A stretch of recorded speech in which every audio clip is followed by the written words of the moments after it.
All right, we are doing the rear of the MetalCloak Rocklander suspension. It's pretty much the same if you're doing a game changer. It's almost the same if you're doing the true dual rate. It is the same, you're just missing a couple components if you get that one.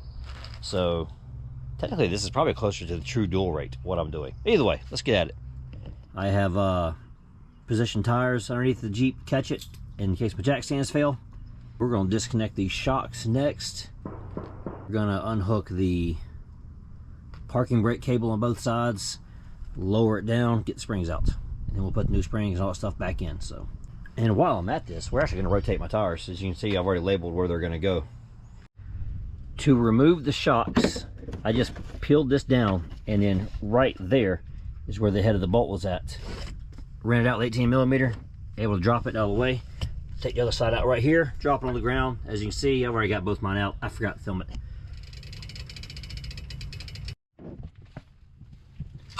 So there is a clamp right here with a 13mm bolt that holds these brake lines in here. That's what was holding me up. So we're going to take that out now.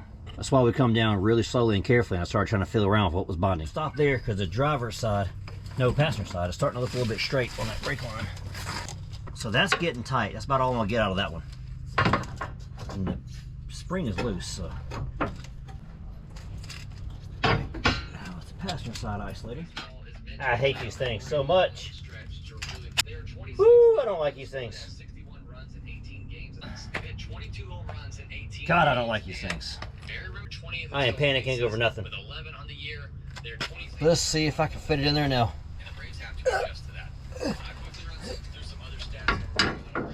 Almost.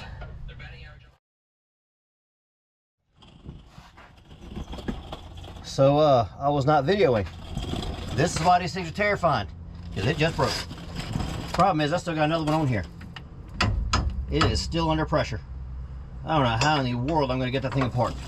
So I've jacked this thing up about as high as I can get it to go. Actually, I'm going to go. Problem is I'm digging my bump stop up here. It's fine. I'll replace that thing if I have to. I'd rather do it this way than that thing kill me. Okay, here we go, Sketch City. I'm coming to see you. Can I get this socket on there?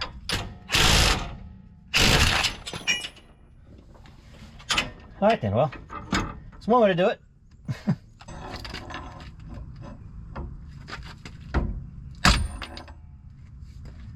All right, that got it. Now, we're gonna lower it back down easily because I'm gonna jack the Jeep up.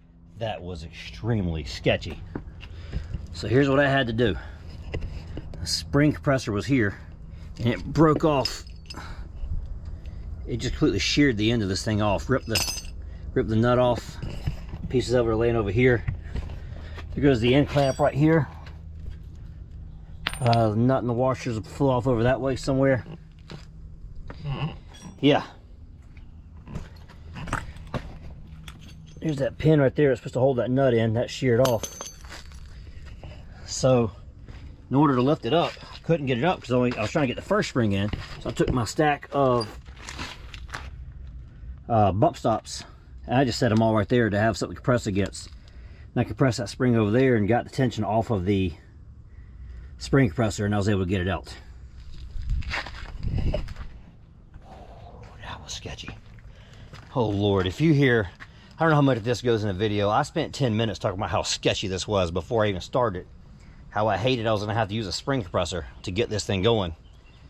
And that was why I didn't want to do it, because God, I'm terrified of these things.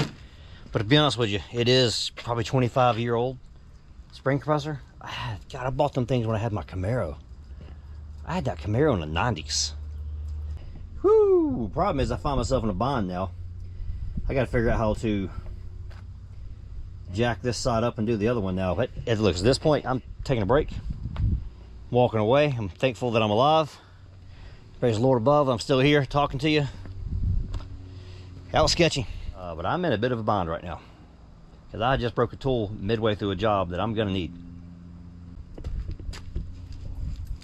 All right, I gotta do some figuring. Tomorrow. It is a new day. We're resuming work. I did not get as far as I wanted to yesterday, but at the end of the day, I had to go to Advanced Auto Parts and buy a new spring compressor. I have to compress the spring more. I am terrified of these things. And then I gotta make room for the isolator because it's not even in there yet. Alright, another thing you're gonna have to do here is route these brake cables under this cross member. They're routed on top of it from the factory. So that way you have more room for droop without snapping these cables. This up in here. Put the bolt in.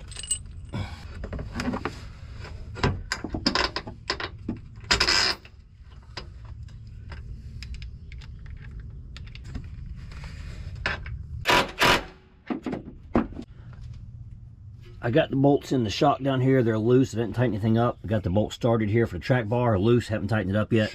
Now I'm setting up the bump stops. Let me show you what I'm doing. So at this moment, I'm having the same size tires. So I'm adding one bump stop to give me a little bit more restriction on my up travel. That should clear the fender going forward.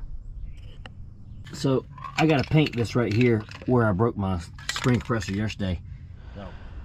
All right, so everything is in. I go back, tighten down some of these nuts and stuff like that. The shocks aren't tightened down on the bottom yet. I had to adjust my track bar. Pretty amazing. I went from a 2.5 inch lift in the rear to a 4.5 inch lift in the rear. And that took 4 turns on my track bar to recenter my axle. Kind of surprised me. I didn't think it would take that much. But that being said, everything else in the install is done. I got to tighten my jam nut down there. I got to tighten these bolts up here.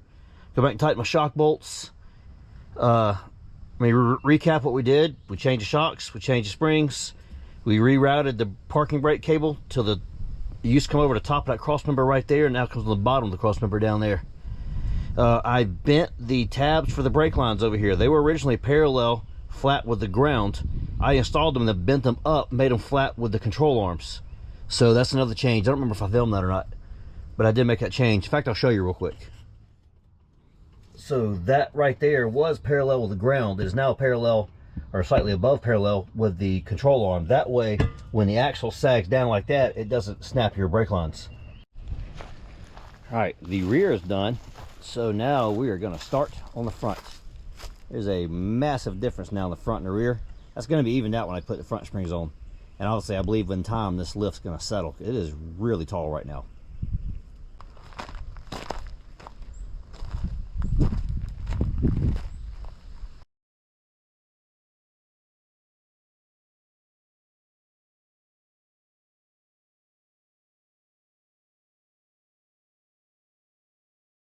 If you're doing any of these individually, you need to get done, recheck everything, drive your Jeep, get your alignment checked. If you're going to be doing all these mods yourself, you can follow along individually. Most people don't have the attention span to watch a very long mod video. You're getting each individual section that I modified as an individual video.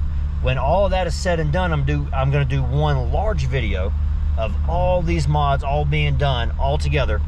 That should make sense. It'll be the same basic clips that you're getting, but also you're going to have some stuff that didn't make those edits that are going to be kind of in the middle. Go watch that full video for the full detailed view of front and rear suspension and sway bars and drive shaft and the pro alignment drop brackets. All the stuff you got to do to make a lifted Jeep function and drive correctly on the road.